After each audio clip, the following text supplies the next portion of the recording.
Bismillahirrahmanirrahim. Ini penting saya utarakan karena apa? Allah itu menilai itu tidak sama dengan pikiran kita. Makanya kubu sebelah itu terlalu ekstrem, memaksa Allah berpikiran kayak dia. Satu karena kurang ngaji. Nomor dua ya tadi emosinya lebih tinggi ketimbang intelektualnya. Ini penting saya utarakan. Ternyata orang yang nyuap tadi apa nilainya plus, yaitu dia iman sama dawuh Rasulullah Shallallahu Alaihi Wasallam. Kalau yang namanya saksi itu penting. Cuma dia mendapat cara itu lewat suap. Tapi kan iman. Iman kalau dawuh Nabi itu benar. Kalau ada saksinya pasti min ahlil jannah. Terus dia nyari saksi harus dibayar ya dibayar. Sekarang sama iya 1 jutaan. Sekarang saya tanya di KPPS atau di mana-mana saksi pemilu itu dibayar enggak? Dibayar sah apa enggak? Sah. Jadi kadang kebenaran itu harus dibayar. Kemudian ini yang makalah yang saya siapkan begini. Sekarang Indonesia itu dikepung oleh paham-paham keras. Sebetulnya untuk menghadapi paham-paham keras itu yang paling hebat tentu ilmu. Dalam banyak cerita, banyak saksinya juga. Pernah, ini masyhur sekali cerita ini. Saya Syarawi itu ketemu orang ekstrim yang mau mengebom orang-orang Islam yang sedang main di bar. Dugem lah kira-kira gitu. Karena di dunia Allah kok maksiat tok, ini baiknya mati aja daripada hidup, daripada ngeleng-ngeleng bumi gitu. Terus ditanya sama Syekh Syarawi, kalau betul mereka jadi mati, aina masiruhum? Lalu mereka mati terus kemana? Dijawab oleh ekstremis tadi, ya ilan nar, karena mereka matu fi hinil maksiyah, mati ketika maksiat. Terus jawabnya si Syekh Syarawi, lalu kalau mereka ke neraka itu keinginan Rasulullah apa keinginan kamu? Apakah pernah Rasulullah itu berkeinginan umatnya mati masuk neraka? Ya enggak. Ya sudah, kalau itu tidak keinginan Rasulullah jangan lakukan. Itu kan satu ilmiah yang luar biasa. Rasulullah tidak pernah ingin umatnya mati dalam keadaan siap masuk neraka. Makanya tidak usah mati pas itu ya. Bener MC tadi, kalau mati milih tanggal dan milih tempat. Ya itu diantara pujian-pujian yang masyhur tuh, yang dulu sahabat ada yang muji Rasulullah itu, khuliqta mubarra'un min kulli aibin faka'an nama khuliqta kama tasya. Jadi itu sebenarnya makalahnya sahabat, tapi yang untung Mustafa Atif karena dapat uang banyak dari nyanyi. Jadi itu sebenarnya makalah normal dari pujian seorang sahabat, tapi yang untung Mustafa Atif. Mungkin yang untung juga pengundangnya karena ternyata badi ya. Tapi itu makalah itu dah. Nah cerita Imam Syarawi tadi, Syarawi Syarawi Mutawali Syarawi ya, mufassir itu. Saya punya kitabnya itu 27 jilid. Saya sebagai peneliti itu ya ndak tasdek amat, karena saya butuh adit ya, butuh penguat itu. Dan penguat itu pula yang saya bawa ke sini. Ya ini saya baca terjemahnya dulu, nanti saya baca Arabnya supaya dapat barokahnya Rasulullah SAW sebagai Jami'ul Kalim. Nabi pernah didatangi seorang bedui. Bedui itu Arabi, orang kampung. Minta sama Nabi, karena Nabi itu udah orang kaya, tentu kira-kira saya bayangkan ya dikasih 50.000 atau 10.000. Si Arabi ini tidak terima, dan tidak terima ngomong di depan umum. Ketika Rasulullah tanya, apa saya sudah baik sama kamu? Kata si Arabi tadi, tidak, karena kamu kikir hanya ngasih saya segini. Sahabat hampir marah saja karena Nabi tersinggung gitu.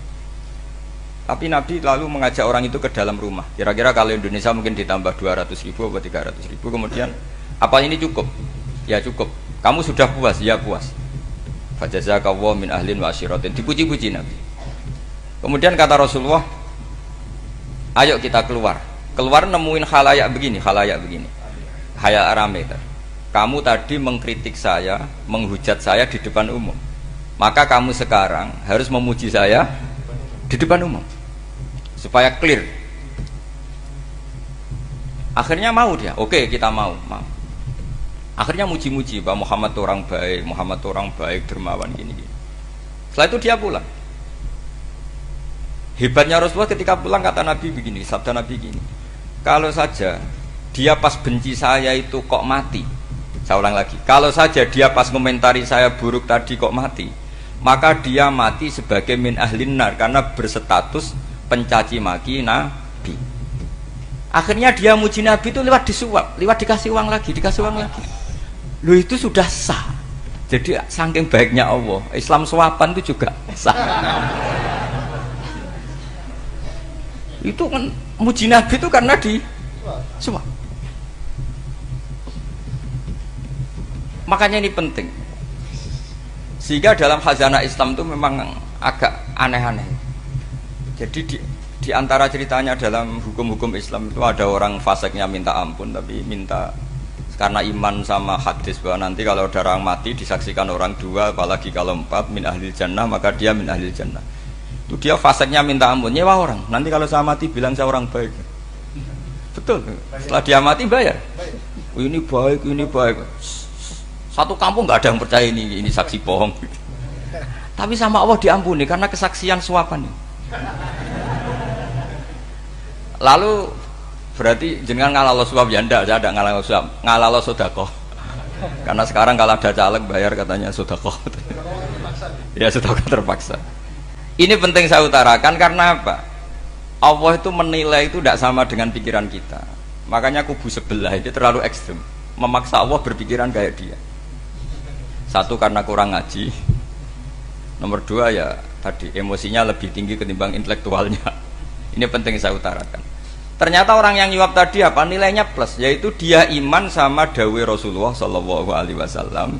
Kalau yang namanya saksi itu penting, cuma dia mendapat cara itu lewat suap. Tapi kan iman kalau dawuh Nabi itu benar, kalau ada saksinya pasti min ahlil jannah. Terus dia nyari saksi harus dibayar, ya dibayar.